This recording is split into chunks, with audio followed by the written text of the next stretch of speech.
Hi, I'm violinist Philippe Quint, and my friend Niccolo Benedetti asked me to say a few words about Caprice number 24 and the eighth variation in particular.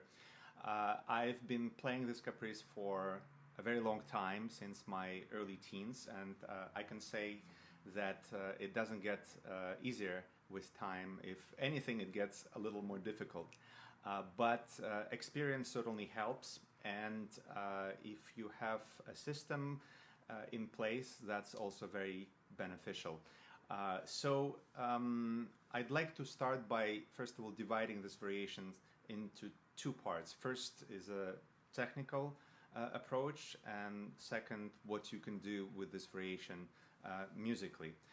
First of all, I'd like to note that Paganini was very reluctant to write out many of his pieces, and some of his bowings are only suggestions, and they can be inconsistent.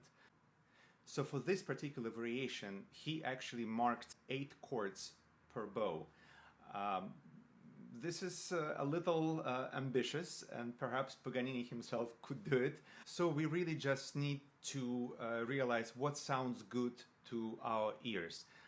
This variation certainly tends to be harsh and a little aggressive and loud, so it's challenging to have variety in sound. So my choice was to slur each 2 notes, occasionally alternating the bowing with 1 plus 3. Now, in terms of left hand technique, I would suggest practicing it with, well, first of all, separating bottom 2 voices and upper 2 voices for intonation.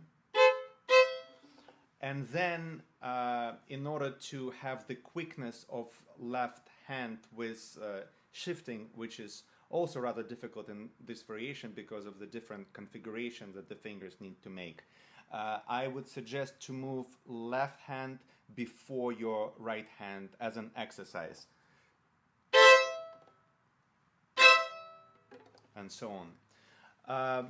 Now, harmonically, this is of course relatively simple, but still it's important to know where the harmony is leading in order to build phrase. First part is of course the tonic, dominant, tonic. Then the second part of the variation, this is where Paganini inserts a cycle of fifths for the first 4 bars. And then I think it's a very interesting harmony with a diminished fifths on top in the 5th bar, which I like to bring out. And the following bar has another chord at the end with an augmented 4th on top. So these are the chords that I like to bring out in this particular variation, and I hope this helps you to build your own individual beautiful phrase.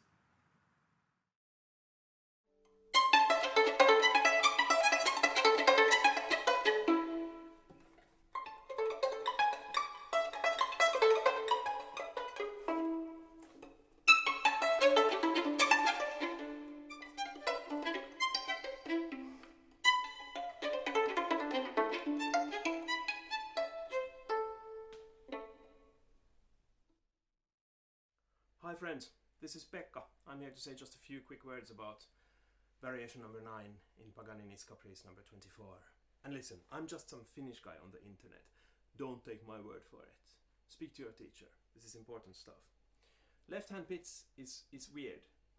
It's a sideways motion requiring a lot of pressure from the finger to press down on the string and the fingerboard, so that when it moves sideways, it is able to pluck the string. You need support. In this case, the fourth finger needs support from the second finger to be able to pluck. The second finger needs support from here, from the side of my first finger resting against the neck of the violin, for it to be able to turn like that and pluck. So here's the beginning in slow motion.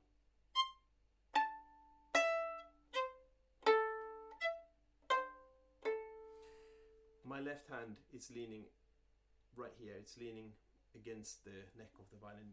I think, basically for most of this variation. The behind the head, behind the neck playing that I was doing, of course, has nothing to do with Paganini's manuscript. However, Paganini was the kind of guy, according to my understanding, who'd probably not mind me doing that. And a lot of the electric guitar heroes of our time, people like Yngwie Malmsteen or Joe Satriani or Steve Vai, Alexi Laiho, I think they're basically all fans of Paganini. And of course, playing behind the neck is one of the kind of classic circus tricks of virtuoso guitar players. Stevie Ray Vaughan also definitely deserves mention here. Another thing about practicing difficult music like this is that I think we easily get into this sort of brain freeze situation where you're just entirely focusing on the technical aspect of what you're doing, and you might accidentally forget what the music is doing. There's a wonderful piece by Steve Reich called It's Gonna Rain, where a voice goes, it's gonna rain, it's gonna rain, it's gonna rain, it's gonna rain, it's gonna rain, it's gonna rain. And about 10 repeats in, you realize that you don't understand the text anymore, or you're not really interested in the text anymore. You're just listening to the pattern and the textures. So in order to avoid that, remember to zoom out of your technical adventures and explorations every now and then. Play something that's heavenly, or some traditional music or something, just something that will get you back into expressing with your instrument rather than